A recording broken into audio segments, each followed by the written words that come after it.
So,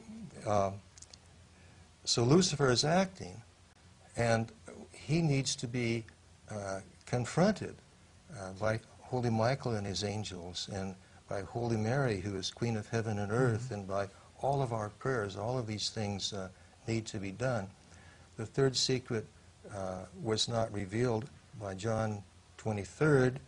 I believe, again, grace diminished. And the things that could have been done were not done. So we progressed through time until we came to Paul VI, who refused to listen to Lucia. On one occasion, Paul VI was in Fatima, and he celebrated Mass, and Lucia was there. And Lucia said desperately, "Holy Father, I want to talk to you privately. I want to talk to you privately." And he said words to the effect, "Now is not the time. You will talk to me through your bishop." Now, this is the emissary chosen by the Blessed Mother. And the Holy Father says to her, "You talk to your bishop and let him talk to me."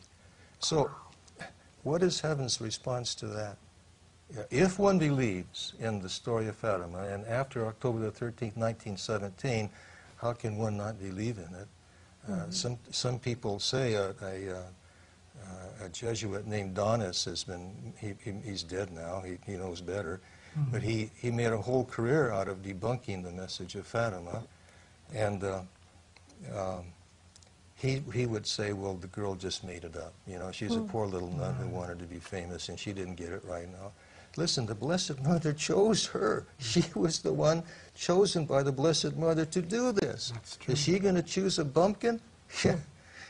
So anyway, you have to pray. You have to pray for these men. I don't have the pressures they have, and sometimes I think one could say the long knives are out, and they're what are they confronting in the church? Well, forces that you and I don't even dream about, some invisible, as well as visible.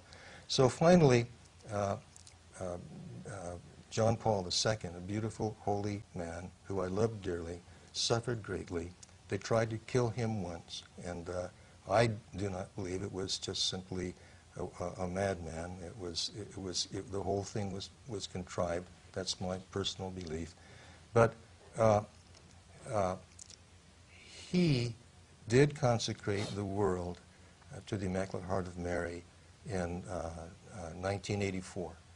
And some people think, well, Lucia after that said, yeah, that's fine. That's what the heaven asked for. Well, based on what I've said already, it's not. There are two requests, one the world and one not. If you want more information on this, there's a beautiful book by Antonio Sochi called The Fourth Secret of Fatima. There aren't four secrets, there are three, but he's using a turn of phrase. He's basically saying that the third secret has not yet been fully revealed. We jump to the year 2000. John Paul II wanted the secret to be revealed. Like I say, the Pope is not able just to do what he wants.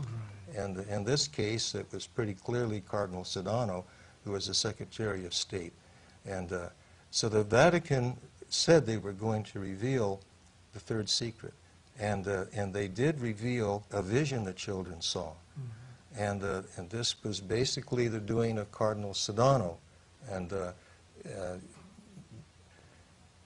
what they revealed was an actual vision that the children saw, that is not in the memoirs of Lucia, but it was in a sheet, 4 sheets of paper that were written in her hand that the Vatican had. The 4 sheets of paper describe a vision that all the children saw.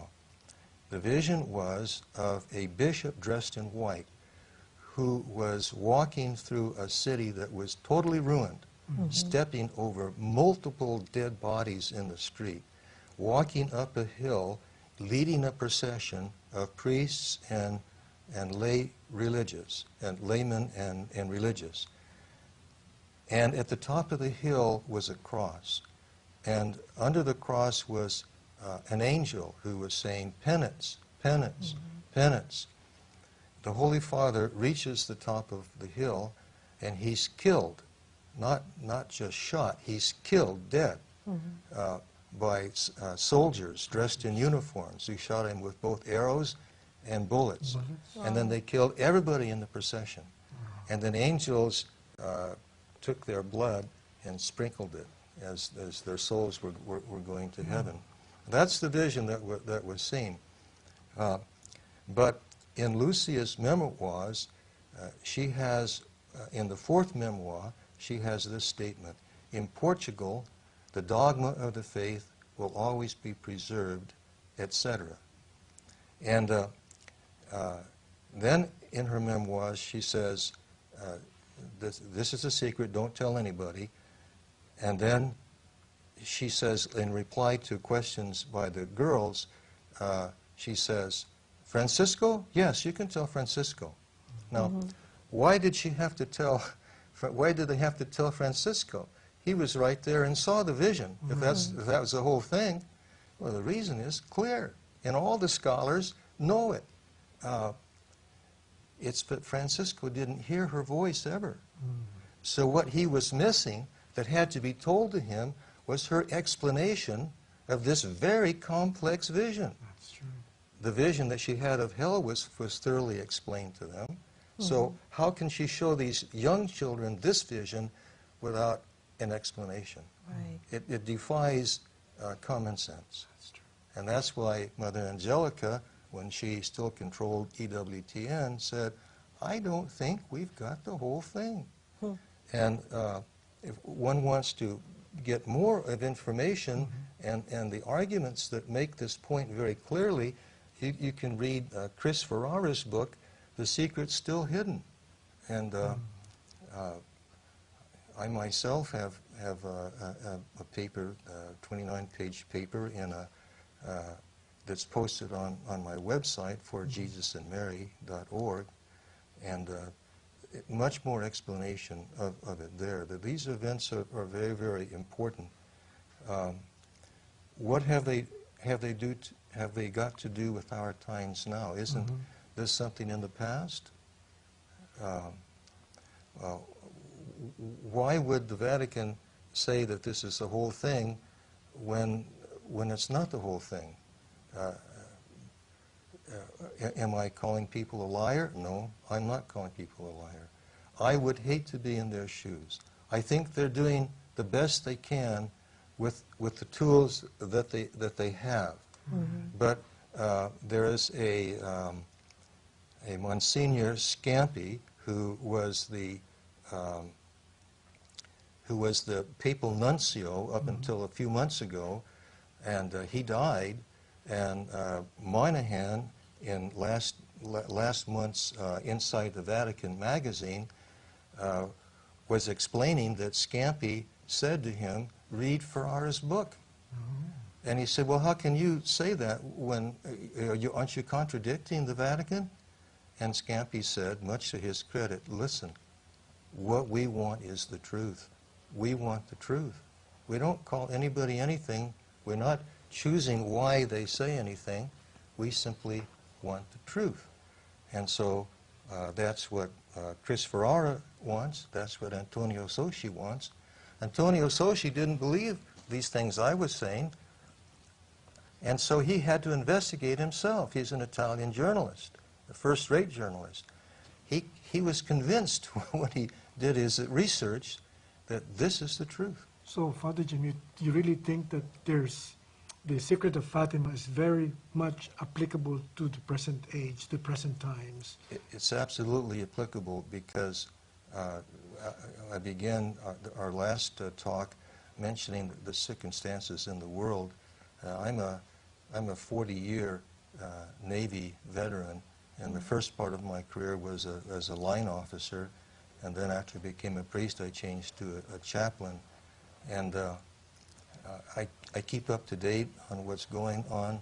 The weapons that are being developed today by both sides, but not by us, principally by Russia and by China, and China using the technology that we gave them. We're being set up for a third world war. And Father, what can we do for lay people, for religious, for clergy? What can we do in relevance to the message of Fatima? Write to your bishop and say, tell the Holy Father to consecrate Russia alone to the Immaculate Heart of Mary. Lead the church in First Saturday devotions. And all of us, we should pray our Holy Rosary. But more importantly than anything, we should be good. We should be obedient to God, to Jesus, and love His Holy Church. Father Jim, thank you very much for all the information that you've given us about the message of Fatima.